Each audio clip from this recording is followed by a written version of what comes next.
Hello दोस्तों, नमस्कार। तो आज का विषय है मेडिकल एस्ट्रोलॉजी की कुंडली में रोग कैसे देखा जाए, व्यक्ति स्वस्थ रहेगा कि अस्वस्थ रहेगा, इसको कैसे देखा जा सकता है।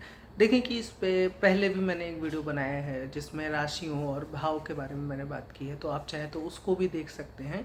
वो भी क्योंकि आज मैं वो पार्ट नहीं कवर करूँगा क्योंकि उस पर पहले ही बात हो चुकी है। बहुत पहले मैंने वीडियो बनाया था, लेकिन उसमें जो कंटेंट है वो बेहतर है कि इस विषय को समझने के लिए, तो आप एक बार उसको देख लें। तो आज का जो विषय है, मतलब आज हम थोड़ा सा बेसिक समझेंगे कि कैसे कुंडली देख करके ये जाना जा सकता है कि किसी रोगी व्यक्ति की कुंडली है या फिर किसी स्वस्थ व्यक्ति की कुंडली है। तो देखें कि आप सब जब भी जैसे कुंडली पे जब भी कोई भी ज्योतिषी कुंडली देखता है तो सबसे पहले उसकी नज़र लग्न पे जाती है, लग्नेश पे जाती है, क्योंकि यही दो ग्रह शरीर का मतलब भाव जो है, प्रथम भाव शरीर का प्रतिनिधित्व करता है, लग्नेश शरीर का प्रतिनिधित्व करता है। लग्न का कारक सूर्य भी एक तरीके से देखा जाता है व्यक्ति के अच्छे स्वास्थ्य को जांचने के लिए। तो जब भी कभी आप कुंडली देखें, ये देखें कि कौन सा ग्रह लग्न में बैठा है, और कोई ग्रह यदि लग्न में बैठा है तो वो लग्न में आकर के पीड़ित तो नहीं हो रहा है, ये पहला रोग का इंडिकेशन होता है। इसका क्या मतलब हुआ? इसका मतलब ये हुआ कि जैसे मान लीजिए कोई ग्रह लग्न में आकर के बैठ के पीड़ित होता है, तो इसका मतलब कि वो रोग आपके पूरे शरीर में जाएगा। जैसे कि सूर्य पीड़ित हो जाए तो हड्डियों से संबंधित रोग, बुध अगर लग्न में आकर के शनि मंगल जैसे पापी ग्रहों से पीड़ित है तो कुछ एक स्किन संबंधित रोग हो जाएगा। गुरु लग्न में आकर के पीड़ित है तो गुरु कारक होता है वसा का, और शुगर का कारक गुरु होता है तो व्यक्ति को शरीर में शुगर की कमी या वसा की कमी, ये सब संबंधित रोग हो सकता है। तो कहने का मतलब है कि कोई ग्रह यदि लग्न में जाकर के पीड़ित होता है तो उसका जो भी कारकत्व है वो शरीर पर मतलब एक तरीके से ज़्यादा डैमेज करता है। ये तो एक बात हो गई।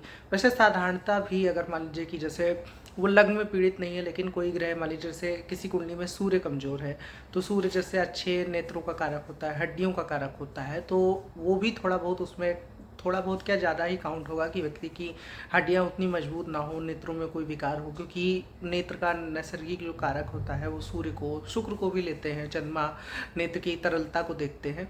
ये सब मैंने अपने पिछले वीडियो में बताया है, तो आप उसको देख सकते हैं। अभी मैं इस पर थोड़ा नहीं बात करते हैं।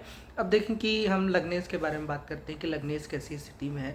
देखिए कि सबसे अच्छा माना जाता है कि लग्नेश अपनी मित्र राशि में बैठा हो और उस पर किसी तरीके का पाप प्रभाव ना हो। और दूसरा ये कि लग्नेश जैसे कि 4 8 12 में ना हो। 4 8 12 में क्यों, क्या ऐसी दिक्कत हो गई? तो देखें कि 4 8 12 एक तरीके से आपका मोक्ष त्रिकोण बताया जाता है, और भोग त्रिकोण भी उसी को कहते हैं। तो उसमें जैसे कि जब व्यक्ति एक तरीके से टू मच कंफर्ट वाली चीज़ हो जाएगी कि व्यक्ति को बहुत ज़्यादा कंफर्ट मिल रहा है, तो वो व्यक्ति काम धंधा नहीं करेगा, तो रोगी रहने की संभावना ज़्यादा होती है। यदि आप जैसे कि हेल्थ के पर्सपेक्टिव से देखें तो लग्नेश का तीसरे जाना, छठे जाना, 10वें जाना बेहतर है। इस भाव में लग्नेश यदि जाता है, थोड़ा सा ये हो सकता है कि उसके जीवन में संघर्ष बढ़ जाए, लेकिन वो व्यक्ति थोड़ा सा चरफर होगा, दौड़ेगा भागेगा, तो उसका शरीर स्वस्थ रहने की ज़्यादा संभावना रहती है। तो ये तो एक बात हो गई। अच्छा, अब हम दूसरी बात करते हैं कि और कौन सी चीज़ें हैं जो देखनी चाहिए। देखिए कि अच्छा, सबसे पहले हम कुंडली से भी समझ लेते हैं कि लग्नेश की स्थिति को कैसे देखा जाए। देखें कि आपको एक कुंडली दिख रही होगी स्क्रीन पर, ये एक बच्चे की कुंडली है।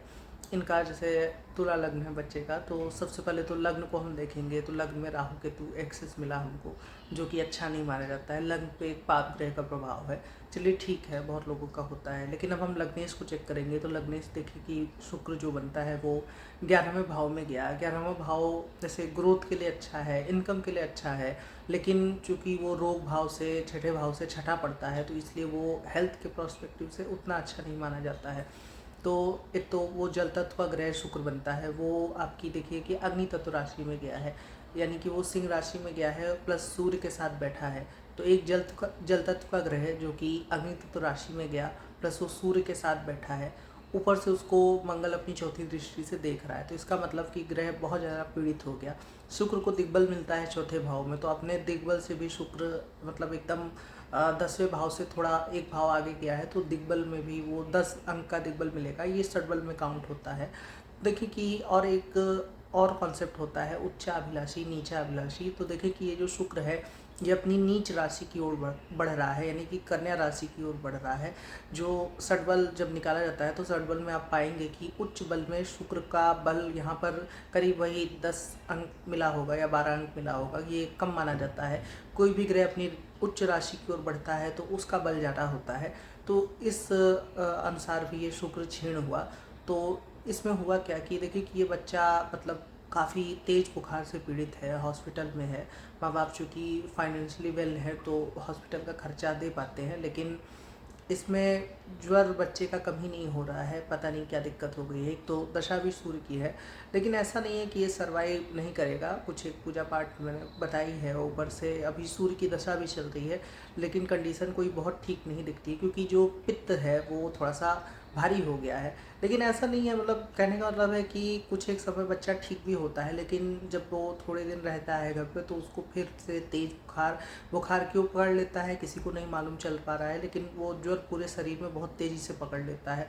तो एक बात और है कि सूर्य मंगल, अभी इस पे हम बात भी करेंगे कि सूर्य मंगल एक तरीके से व्यक्ति को ऊर्जावान भी बनाते हैं। तो इसलिए वो ऐसा नहीं होगा कि बच्चा छुई मुई है, उसके अंदर ऊर्जा नहीं है, कमजोरी होगी, ऐसा कुछ नहीं है।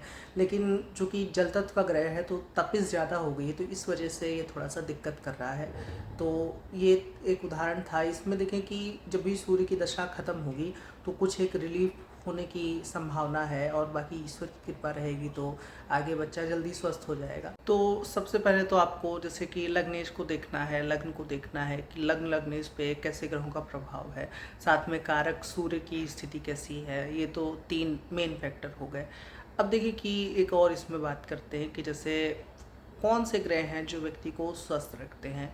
देखिए कि स्वस्थ रहने के लिए व्यक्ति का ज़रूरी होता है कि उसका जो जैसे सूर्य मंगल जैसे जो ग्रह हैं इनमें बल हो। कहने का मतलब है शरीर में यदि ऊर्जा रहेगी, व्यक्ति की इम्यूनिटी अच्छी रहेगी, तो कोई भी रोग हो वो उससे जल्दी से लड़ के निपट के आगे बढ़ जाएगा। लेकिन यदि सूर्य मंगल जैसे ग्रह कमज़ोर है कुंडली में तो ये थोड़ा सा व्यक्ति को जैसे छुई मुई तरीके से बनाता है, लूचा पिटा। जो ढील ढाल लोग होते हैं, बहुत कमज़ोर महसूस करते हैं, तो इस तरीके की चीज़ों को संकेत करता है। तो कुंडली में एक नज़र सूर्य मंगल को भी ज़रूर से देखना चाहिए कि सूर्य मंगल, अभी हम एक इस पे उदाहरण भी लेंगे कि कैसे कुंडली में ये देखा जाता है। लेकिन सूर्य मंगल जैसे मान लीजिए कि अग्नि तत्व के दोनों ग्रह हैं, दोनों ग्रह जल तत्व में नहीं जाना चाहिए, दोनों ग्रह जल तत्व के प्लेनेट के साथ नहीं बैठना चाहिए। तो ये कुछ एक चीज़ें भी आपको ज़रूर से ध्यान रखना चाहिए दोनों ग्रह। और दूसरी चीज़ की राशि की जो स्थिति आप लग्न में चेक कर रहे हैं उसको आप नवमांश में भी ज़रूर चेक करें, क्योंकि नवमांश की राशि का जो महत्व होता है वो तत्व के मामले में मतलब बहुत ज़्यादा लग्न कुंडली से ज़्यादा उसका महत्व होता है। तो इस चीज़ को ज़रूर चेक कीजिए कि सूर्य मंगल जैसे ग्रह, जैसे जो अग्नि तत्व है वो अपने फ्रेंडली तत्व में जाए। सबसे पहले तो अग्नि तत्व ग्रह का अग्नि तत्व में जाना सबसे अच्छा है। लेकिन मान लीजिए कि किसी तरीके से वो अग्नि तत्व में नहीं जा पाया तो वो वायु तत्व में जाए। जो भी उसका सामने का तत्व पड़ता है वही उसका मित्र होता है। तत्वों के बारे में जब मैंने नवमांश पर वीडियो बनाया था तो अच्छे से बात की थी, आप चाहे तो उसको देख सकते हैं। तो उसमें मैंने बताया था कि कोई भी कौन सा तत्व किस तत्व का मित्र होता है, तो इसका ध्यान रखिए। तो सबसे अच्छा है कि ऐसे ग्रह अपने तत्व में जाए या फिर वायु तत्व में जाए। पृथ्वी तत्व थोड़ा सा अच्छा नहीं है सूर्य मंगल के लिए। जल तत्व की राशियों में जाना ये बहुत ज़्यादा खराब हो जाएगा, तो ऊर्जा का क्षीण होता है। तीसरी चीज़ ये कि जैसे जो पेट संबंधित जो भाव होता है, जैसे आपकी कन्या राशि हो गई, छठा पांचवा भाव हो गया, यहाँ पर यदि सूर्य मंगल जैसे ग्रह हो तो व्यक्ति की पाचन शक्ति अच्छी रहती है। तो पाचन शक्ति यदि अच्छी रहेगी तो व्यक्ति मतलब चीज़ों को अच्छे से डाइजेस्ट कर पाएगा, और ये स्वास्थ्य के लिए बढ़िया माना गया है। तो ये भी एक पॉइंट रहता है। अच्छा देखें इसको भी उदाहरण से समझ लेते हैं। देखें कि इनका कुंभ लग्न है, ये एक टीचर का चार्ट है। अब देखें कि इसमें जैसे अभी हमने सूर्य मंगल की बात की, तो आप देखें कि सूर्य मंगल को सबसे पहले देखिए। सूर्य इनका मीन राशि में है, एक अग्नि तत्व का ग्रह जल तत्व राशि में गया है, जो कि अच्छा नहीं माना जाएगा। ऊर्जा और जो इम्यूनिटी अभी हमने बात की, मंगल छठे भाव में है, ये अच्छा माना जाता है। लेकिन मंगल यहाँ पर कमज़ोर हुआ क्योंकि वो जल तत्व की राशि में गया है। और जब आप नवमांश में देखेंगे तो ये मंगल वर्गोत्तम है। वर्गोत्तम मतलब एक अग्नि तत्व प्लेनेट का जल तत्व में जाकर के वर्गोत्तम होना हेल्थ के लिहाज से बिल्कुल भी अच्छा नहीं माना जाता है। ये थोड़ी सी व्यक्ति में सौम्यता दे देगा, लेकिन ये हेल्थ के लिए अच्छा नहीं है। तो 2 प्लेनेट तो हमें जो कि चाहिए था इम्यूनिटी के लिए, ऊर्जा के लिए चाहिए था, वो बेहतर नहीं है। ऊपर से देखें कि सूर्य केतु के साथ है, दूसरे भाव में सूर्य केतु का प्रभाव है, ठीक है, तो ये थोड़ा सा दूसरा भाव को थोड़ा सा इसमें डैमेज दिख रहा है। और जब आप वृषभ राशि को देखेंगे तो उस पर भी शनि की दृष्टि है, तो आँखों का रोग तो इनको है, एक काफ़ी भारी चश्मा लगा हुआ है। और इनकी उम्र अभी करीब वही 43 साल होगी या जो भी 45 साल होगी, लेकिन ये जैसे कि लो बीपी के शिकार है, मतलब काफ़ी इनका ब्लड प्रेशर लो लेवल का रहता है और भारी वजन सामान उठाने में बहुत समस्या आती है। क्योंकि लग्नेश वक्री है, लग्नेश दिग्बल के करीब है, तो कोई भी रोग इनको लगता है तो उसके बाद काफ़ी संघर्ष के बाद ये लड़ भी लेते हैं, क्योंकि लग्नेश वक्री होता है तो व्यक्ति को लड़ने की क्षमता देता है, लेकिन रोग इनको जल्दी से लग जाता है। शनि क्योंकि वो थोड़ा सा दवाइयों का कारक है, तो दवा के सहारे ये ठीक हो जाते हैं। गाड़ी चल रही है, लेकिन जिस उम्र में ये हैं उस उम्र में जैसे लोग सामान्यतः काम कर रहे हैं, इनकी एज काफ़ी ज़्यादा एक तो बड़ी लगती है, क्योंकि वो एक तरीके से जुपिटर का लग्न पे प्रभाव, शनि का लग्न पे प्रभाव, तो जैसे 45 की उम्र है तो ये व्यक्ति थोड़ा सा 60 के करीब का दिखता है, तो ये भी एक कंसर्न हो गया है। तो कुल मिलाकर के मतलब वही जो मैं बता रहा था कि जो ऊर्जा कारक ग्रह हैं वो यदि कुंडली में कमज़ोर हो तो व्यक्ति वही जैसे बीपी संबंधित समस्या, लो शुगर होना, ठीक है, चलने फिरने में दिक्कत, कमजोरी आना, शरीर में जोड़ों का दर्द, बाकी चीज़ें जो बुढ़ापे के लक्षण हैं वो जल्दी से शरीर में दिखने लगते हैं, तो ये एक इसमें परेशानी थी। अब देखें कि इसमें कुछ एक चीज़ें और हैं, जैसे कि मतलब कभी कभी ऐसा होता है कि कुंडली में कोई भाव खराब होता है। जैसे मान लीजिए कि किसी का 5वां भाव खराब है, किसी का 7वां भाव खराब है, 7वें भाव में पापी ग्रह बैठे हैं, कालपुरुष की जो 7वीं राशि है वो खराब है, चंद्रमा से 7म भाव खराब है, तो व्यक्ति को कुछ एक इंटरनल ऑर्गन संबंधित दिक्कतें हो सकती हैं। लेकिन व्यक्ति का जीवन वैसे चलता रहेगा, उसको और कोई समस्या नहीं होगी। लेकिन कोई ग्रह यदि मान लीजिए लग्न में आके पीड़ित हो गया, जैसे हमने शुरू में बात की थी, या लग्नेश को कोई ग्रह पीड़ित कर रहा है, तो वो समस्या यदि वो रोग से रिलेटेड समस्या है तो व्यक्ति के साथ ताउम्र रहेगी, जीवन भर रहेगी। तो इस एक बात का भी ध्यान रखिए। जैसे कभी कभी किसी किसी का होता नहीं है, सर पे चोट लग गई, लेकिन उससे उनके जीवन पे ऐसा कोई फर्क नहीं आया। हाँ, निशान है, जैसे इसको मंगल केतु रिप्रेजेंट करते हैं। किसी भाव में मंगल केतु हो तो वो एक तरीके से उस अंग को सर्जरी या कट पीट में रिप्रेजेंट करते हैं। जैसे मान लीजिए कि किसी के चौथे भाव में तो हृदय संबंधित कुछ कटपीट लगना, दूसरे भाव में तो आँख संबंधित कुछ एक कटपीट लगना, लग्न में हो तो मत्थे से संबंधित कुछ एक कटपीट हो जाना, या शरीर में कोई अंग किसी वजह से काटना पड़ जाए, तो ये कुछ चीज़ें मंगल केतु दिखाता है।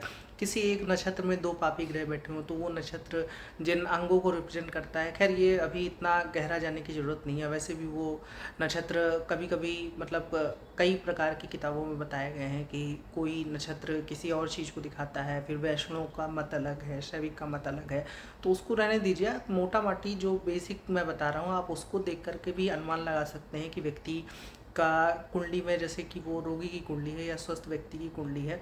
तो जैसे सबसे पहले तो आपको देखना है कि लग्नेश कैसा बैठा है, लग्नेश पर कोई पाप ग्रह का प्रभाव ना हो, वो अपने मित्र ग्रहों के साथ बैठा हो, लग्न में किसी पापी ग्रहों का प्रभाव ना हो, सूर्य मंगल आ जाए तो वो थोड़ा सा व्यक्ति को ऊर्जावान बनाते हैं। भले वो कुंडली के आकारक ग्रह हों, उससे कोई मतलब नहीं है, लेकिन वो व्यक्ति को थोड़ा सा ऊर्जावान बनाते हैं। और यदि मान लीजिए कि और कोई उस पर जैसे कि अफ्लिक्शन ना हो तो। और यहाँ पर देखिए कि शुभ ग्रह में भी ये बात होती है कि यदि वो कुंडली का भले आकारक ग्रह है लेकिन वो लग्न में बैठा है तो स्वास्थ्य के लिए हम उसको बुरा नहीं मानेंगे, तो इस चीज़ का ध्यान रखिए। अब जैसे जुपिटर होकर लग्न में बैठ गया तो डायबिटीज़, मोटापा संबंधित रोग तो हो सकते हैं, तो ये एक अलग बात हो गई। देखिए कि इसमें कुछ एक चीज़ें और हैं जो, जैसे कि ये तो हम लोग ऊपर ऊपर से देखते हैं, लेकिन अंदर और भी चीज़ें होती हैं कुंडली में देखने को।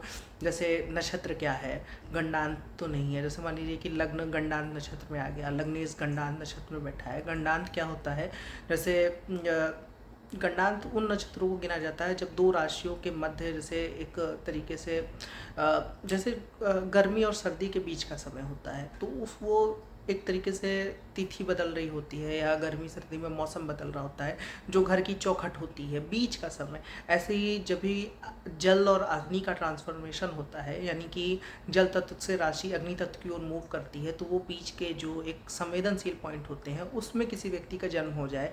जैसे आपका बताया गया मूल नक्षत्र का जो शुरुआत की डिग्री है, पहली डिग्री है, या फिर ज्येष्ठा की जो अंतिम डिग्री है जो कि उसका चौथा चरण होता है, ये अच्छा नहीं माना जाता है।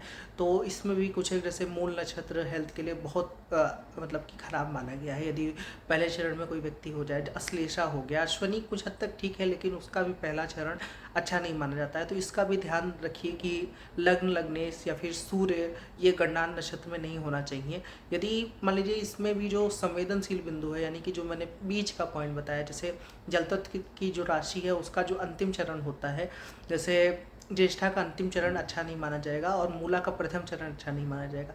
लेकिन मान लीजिए किसी का लग्नेश मूल राशि में या मूल नक्षत्र में बैठा है लेकिन वो चौथे पद में बैठा है तो वो उतना बुरा नहीं कहलाएगा, सामान्य सी बात है, कोई उसमें दिक्कत की बात नहीं है।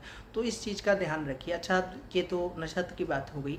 इसमें एक चीज़ और आती है, जब जैसे कुंडली जब भी खोलते हैं उसमें पंचांग जरूर बना रहता है, तो थोड़ा सा ये भी देख लेना चाहिए कि जैसे जो व्यक्ति का जन्म है उसमें ऋतु का भी वर्णन होता है। तो मध्य के ऋतु में तो नहीं जन्म है, तिथि, दो तिथि, तिथि गणनान भी होता है, राशि गणनान भी होता है। तो वो सारी चीज़ें भी आपको जरूर से देख लेनी चाहिए। और दूसरा कि जैसे जो एक बताया जाता है उसमें कि व्यक्ति का यमघंट काल, राहु काल में जन्म अच्छा नहीं माना जाता है, संक्रांति का जन्म अच्छा नहीं माना जाता है, यानी कि सूर्य जब एक राशि से दूसरी राशि में बदल रहा हो तो ये जन्म भी अच्छा नहीं माना जाता है। ये इसमें भी रोग रहने की संभावना रहती है। अमावस्या पर्टिकुलरली जो क्लोज अमावस्या होती है, यानी कि सूर्य चंद्र एकदम 1 डिग्री 2 डिग्री से कम के अंतर पर बैठे हो, तो उस समय का जन्म भी हेल्थ के लिए अच्छा नहीं माना जाता है। तो ये कुछ एक चीज़ें थी जिसको भी आप इग्नोर नहीं कर सकते हैं। तो सबसे पहले आपको लग्न देखना है कि लग्न पे कैसे ग्रहों का प्रभाव है। यदि लग्न पे मान लीजिए कि कोई ग्रह लग्न में आकर के पीड़ित हो रहा है, और बशर्ते कि वो शुभ ग्रह है, जैसे शुक्र है, गुरु है, बुध है, चंद्रमा है, आपको जैसे ग्रहों के कारकत्व तो थोड़ा सा पता होना चाहिए। जैसे चंद्रमा शरीर में पानी को रिप्रेजेंट करता है, मंगल शरीर में खून को रिप्रेजेंट करता है, जो गुरु है वो वसा को दिखाता है, शुक्र आपका वीर्य को, हार्मोन्स को दिखाता है। तो ये ग्रहों के कारकत्व होते हैं। कौन सा ग्रह कमजोर होने पर शरीर में किन कारकत्व की कमी होगी, ये आप गूगल पर सर्च कर लीजिएगा, आपको आसानी से मिल जाएगा। लेकिन मोटा मोटी ये समझिए कि कोई ग्रह जब पीड़ित होता है तो उससे संबंधित कारकत्व व्यक्ति के शरीर में उसकी कमी आती है। और यदि वो ग्रह लग्न में आके पीड़ित होता है तो फिर वो बार बार आपको की वजह से झेलना भी पड़ता है।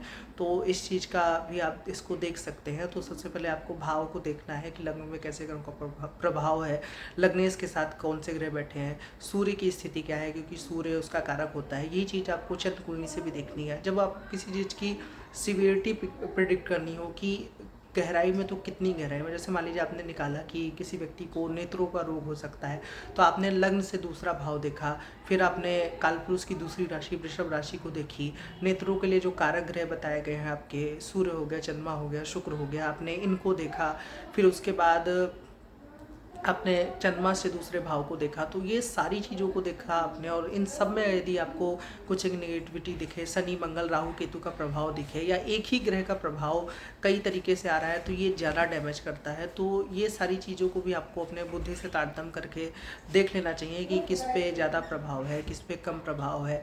और देखिए कि सिर्फ एक भाव में, जैसे मान लीजिए बहुत लोग मंगल केतु को देख लेंगे या मंगल राहु को देख लेंगे, किसी भाव में है, तो उसके बाद वो प्रेडिक्ट कर देंगे कि उस भाव संबंधित रोग हो सकता है। जैसे 5वें में हो तो पेट संबंधित रोग, 7वें या 8वें में हो तो इंटरनल ऑर्गन संबंधित रोग, 8वें में गुदा द्वार जो होता है उससे संबंधित रोग, 9वें में आपका जंघों से संबंधित रोग को बताया जाता है। तो सीधे सीधे प्रेडिक्ट करने से बचें।